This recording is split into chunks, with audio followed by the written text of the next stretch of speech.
In the sacred tapestry of Christian eschatology, there lies a prophecy of profound and enduring significance: the rebuilding of the temple in Jerusalem. This hallowed structure, historically the very heart of worship and reverence, is foretold to rise anew as a pivotal element in the grand events of the end times. The anticipation surrounding the Third Temple extends far beyond the mere physical reconstruction of bricks and mortar. It embodies a deep spiritual and prophetic milestone, a key event in the unfolding of God's redemptive plan. This prophecy is intricately woven into various biblical texts, notably in Daniel 9:27, Matthew 24:15, and 2 Thessalonians 2:4. Each of these sacred scriptures underscores the temple's unparalleled significance in the end times. In the book of Daniel, chapter 9, verse 27, we read of a covenant confirmed with many for 1 week, and he shall confirm the covenant with many for 1 week, and in the midst of the week he shall cause the sacrifice and the oblation to cease.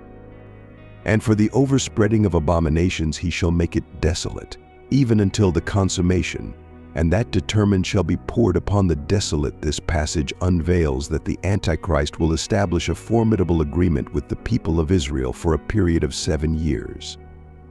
However, midway through this period, after 3.5 years, he will abruptly terminate religious rituals and offerings.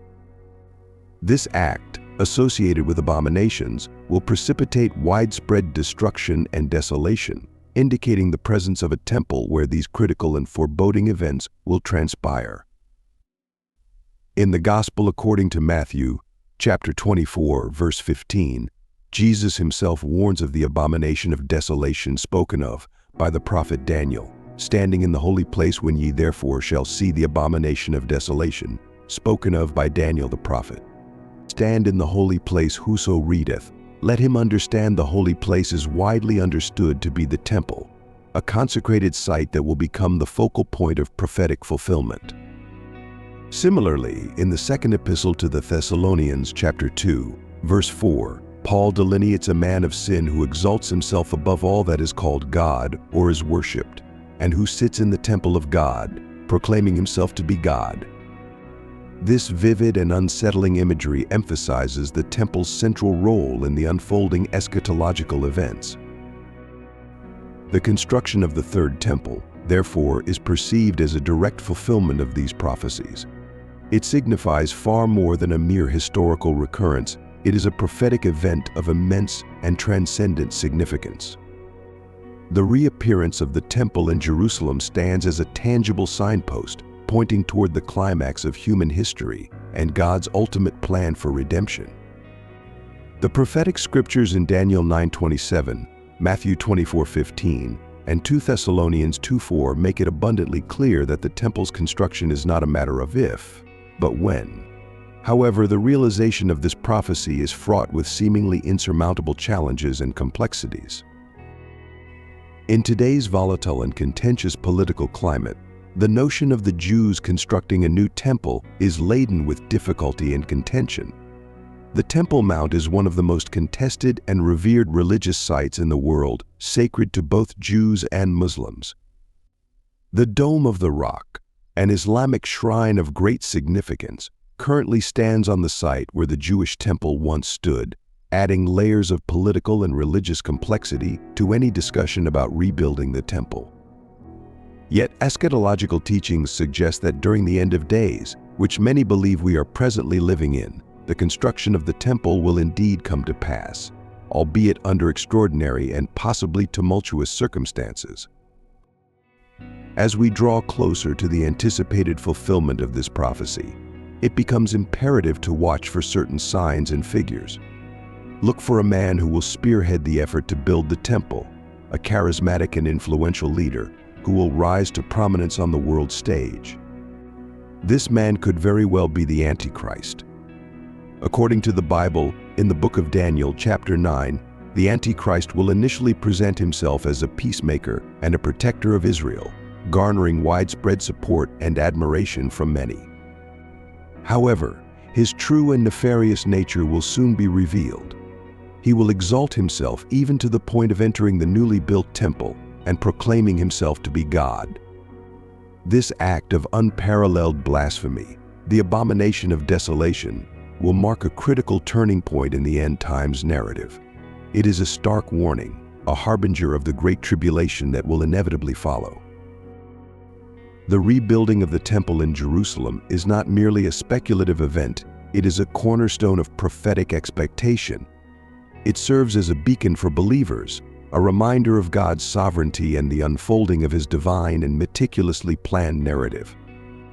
As we witness the unfolding events in the Middle East and the growing anticipation of the temple's construction, we must remain vigilant and discerning, ever mindful of the signs that point to the imminent fulfillment of this momentous prophecy. Prophecy 2. The Gathering of Israel. The prophecy of the gathering of Israel, as foretold in Isaiah chapter 11 verse 12, speaks of a divine regathering of the Jewish people from the far corners of the earth. This prophecy is not just a historical footnote, but a living, ongoing fulfillment that continues to unfold before our very eyes. In Isaiah chapter 11 verse 12, the prophet declares he will raise a banner for the nations and gather the exiles of Israel. He will assemble the scattered people of Judah from the four quarters of the earth. This vision of a reunited Israel is a cornerstone of biblical eschatology, symbolizing the restoration of God's chosen people to their ancestral homeland. The modern state of Israel, established in 1948, is often viewed as a significant fulfillment of this prophecy. After centuries of diaspora, the Jewish people returned to their homeland, reconstituting Israel as a nation. This monumental event came on the heels of the devastating Holocaust and World War II, a time when the Jewish people's need for a homeland was more urgent than ever. The establishment of Israel was not just a geopolitical event, but a profound moment of prophetic significance, echoing the ancient words of Isaiah. Since 1948, waves of immigration known as Aliyah have brought Jews from all corners of the globe back to Israel. This ongoing return is seen as a continued fulfillment of Isaiah's prophecy. Despite the challenges and conflicts that have marked Israel's modern history, the ingathering of the Jewish people has persisted, underscoring the enduring relevance of this biblical promise. In recent years, however, the dynamics of Jewish immigration to Israel have been shifting. Over the last 8 months, the number of Jews immigrating to Israel has significantly decreased compared to previous years. In 2023, the number of immigrants was notably lower, with only 372 people moving to Israel in the first 11 months, a sharp decline from 714 in 2022. This downturn was influenced by the outbreak of conflict in October 2023, which further reduced immigration numbers during those months. Despite this overall decline, there has been a surge in interest and applications for Aliyah following the outbreak of the conflict. According to the article, The Times of Israel, many Jewish people, particularly from Western countries, have shown increased interest in moving to Israel due to rising anti-Semitism and a strong sense of solidarity with Israel during difficult times. This renewed interest is expected to result in higher immigration numbers in the coming months, indicating a continued fulfillment of the prophecy in Isaiah chapter 11 verse 12. As we look to the future, it is essential to recognize the prophetic significance of the ongoing gathering of Israel. This event is not merely a historical curiosity, but a living testament to God's faithfulness and the fulfillment of His promises. The continued return of Jews to Israel is a powerful reminder that God's plans are unfolding in our time, in ways that are both profound and deeply moving. Don't take this lightly, but you and I are living during a time where the Bible is unfolding before our very eyes. Prophecy 3. The role of technology in the last days. We are living in an age of technological advancement like no other. Take, for instance, Elon Musk and his groundbreaking innovations with Neuralink, SpaceX, and Tesla. Neuralink aims to merge the human brain with artificial intelligence, promising a future where humans can interface directly with machines. SpaceX endeavors to make space travel more accessible, while Tesla revolutionizes the automotive industry with electric cars and autonomous driving. As we witness these rapid technological changes, it's clear that technology will play a crucial role in the fulfillment of end-time prophecies. In past generations, many biblical prophecies seemed implausible, but with today's technological advancements, their fulfillment is now within reach. One such prophecy is found in Revelation 11:9, which speaks of the entire world witnessing the dead bodies of the two witnesses for 3.5 days. Then those from the peoples, tribes, tongues, and nations will see their dead bodies 3.5 days and not allow their dead bodies to be put into graves. In previous eras, theologians struggled to understand how this could happen. Today, with the invention of broadcasting and the internet, it is entirely possible for people around the globe to see events in real time. The mass media, live streaming, and social media platforms allow for instant worldwide dissemination of information, making it conceivable for this prophecy to be fulfilled exactly as described. This passage, Revelation chapter 11 verses 7 to 10, depicts a scenario that fits perfectly with our technologically connected age. It is easy to envision people incessantly checking news or social media updates on their smartphones, following the story of the two witnesses. The global audience will be able to watch live streams and breaking news coverage of these events, bringing the prophecy to life in vivid detail. Another significant aspect of technology in the end times is the infrastructure for the Antichrist's complete control. Revelation chapter 13 verse 7 states, "It was granted to him to make war with the saints and to overcome them, and authority was given him over every tribe, tongue, and nation." Modern surveillance technologies such as facial recognition, drones, and extensive data monitoring make it possible for a centralized authority to exert unprecedented control over large populations. Governments and corporations can now track individuals' movements and actions in ways that were unimaginable in the past, setting the stage for the kind of authoritarian control prophesied in Revelation. Facial recognition technology, for instance, can identify and track individuals in real time, allowing for continuous monitoring.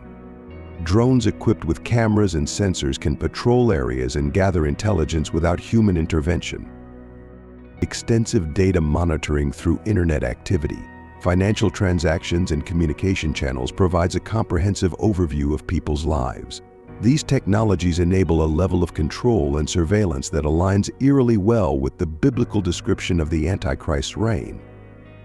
In addition to surveillance, advancements in financial technology are paving the way for a cashless society, another component of end-time control. Revelation 13, verses 16 to 17 speaks of the mark of the beast, without which no one can buy or sell. With digital currencies and biometric payment systems becoming more prevalent, the idea of a mark that controls financial transactions is increasingly plausible. These systems could easily be manipulated to enforce the kind of economic control described in the prophecy. Finally, consider the prophecy in Daniel chapter 12, verse 4. "But you, Daniel, shut up the words and seal the book until the time of the end. Many shall run to and fro, and knowledge shall increase." We are witnessing an explosion of knowledge and mobility like never before. The internet has democratized information, making knowledge accessible to anyone with a smartphone. Global travel is more common and faster than at any point in history, allowing people to move to and fro across the globe with ease. This increase in knowledge and mobility aligns perfectly with Daniel's vision of the end times. Prophecy 4. The gospel preached to all nations. In Matthew chapter 24, verse 14, Jesus proclaimed, "And this gospel of the kingdom will be proclaimed throughout the whole world as a testimony to all nations, and then the end will come." This prophecy foretells the widespread dissemination of the gospel to every corner of the globe before the end of days. With the advent of modern technology and communications, the spread of Christianity has reached unprecedented levels. Missionary work, digital evangelism, and Christian broadcasting have made the message of the gospel accessible to nearly every corner of the globe. The prophecy's fulfillment is closely linked to the technological advancements discussed in Prophecy 3. The internet, satellite television, and social media have become powerful tools for evangelism. Platforms like YouTube, Facebook, and Instagram allow for the gospel to be shared with millions of people instantaneously. Ministries can now broadcast sermons and teachings live, reaching audiences that were previously inaccessible. This unprecedented reach of the gospel is a testament to the power of modern technology in fulfilling biblical prophecies. However, it is important to note that this prophecy will not be completely fulfilled until the events described in Revelation 14, where 3 angels will proclaim crucial messages to the inhabitants of the earth. When the world is at its worst, on the brink of the end, God will go to extraordinary lengths to ensure that everyone hears the gospel. The Antichrist has risen to his power.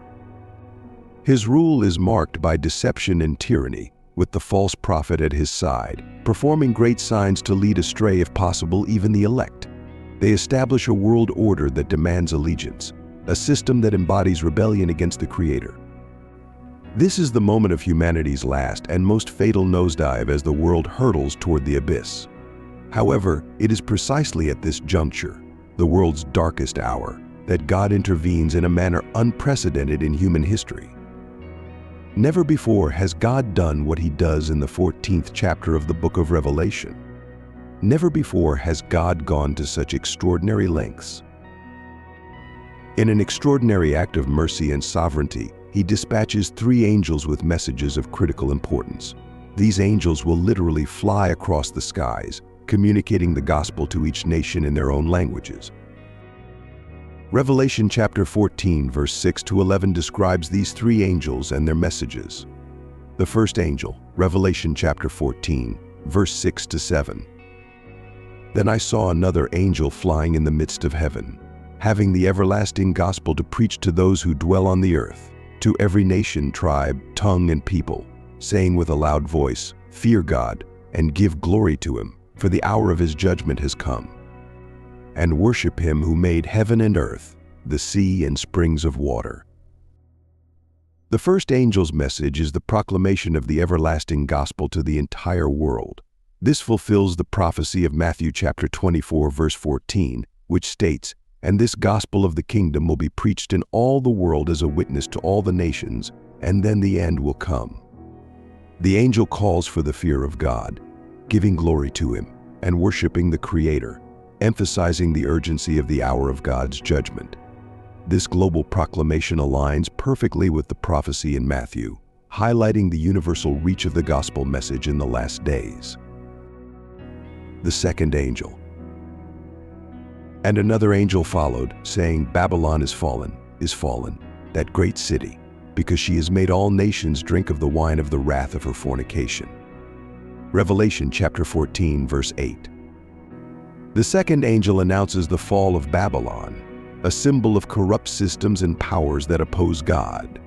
This message serves as a warning to humanity about the impending judgment on these corrupt entities, urging people to turn away from them and towards God. The third angel, then a third angel followed them, saying with a loud voice, If anyone worships the beast in his image and receives his mark on his forehead or on his hand, he himself shall also drink of the wine of the wrath of God, which is poured out full strength into the cup of His indignation. He shall be tormented with fire and brimstone in the presence of the holy angels and in the presence of the Lamb. Revelation chapter 14, verses 9 to 10. The third angel delivers a dire warning against worshiping the beast and receiving his mark. This message emphasizes the eternal consequences of aligning with the forces of evil, urging people to choose sides with God rather than the Antichrist. These 3 angels play crucial roles in the eschatological narrative. Their messages ensure that the gospel and the call to worship the true God reach every corner of the earth, fulfilling the prophecy of global evangelism. They also declare the impending judgment and the downfall of corrupt systems, providing a final, urgent warning to humanity. In conclusion, the prophecy that the gospel will be preached to all nations is being fulfilled in our present day through the remarkable advancements in modern technology and communications. We see the spread of the gospel message reaching every corner of the globe via the internet, television, radio, and other digital platforms, making it possible for millions of people to hear the good news of Jesus Christ. This unprecedented access to the gospel signifies a profound moment in history, as the message of salvation is available to more people than ever before. However, while these technological advancements are instrumental in spreading the gospel, they represent only a part of the prophecy's ultimate fulfillment. According to biblical prophecy, the complete fulfillment of this divine mandate will occur during the end times. In this period, God will send 3 angels to ensure that every person on earth hears the gospel. These heavenly messengers will have the sacred task of proclaiming the everlasting gospel to all inhabitants of the world, leaving no one without the opportunity to hear and respond to the message of redemption. This future event highlights the sovereign and an inclusive nature of God's plan for salvation, emphasizing His desire for every individual to hear the gospel and have the chance to accept it. As we witness the current spread of the gospel through technological means, we are reminded of the relentless and all-encompassing love of God, who ensures that His message of hope reaches every soul. Thus, while modern technology plays a crucial role in the dissemination of the gospel today, the ultimate fulfillment of this prophecy will be divinely orchestrated during the end times, underscoring the magnificence and completeness of God's redemptive plan. Let us remain vigilant and steadfast in our efforts to share the gospel, knowing that we are part of a larger divine mission that will culminate in a glorious and comprehensive fulfillment during the end times.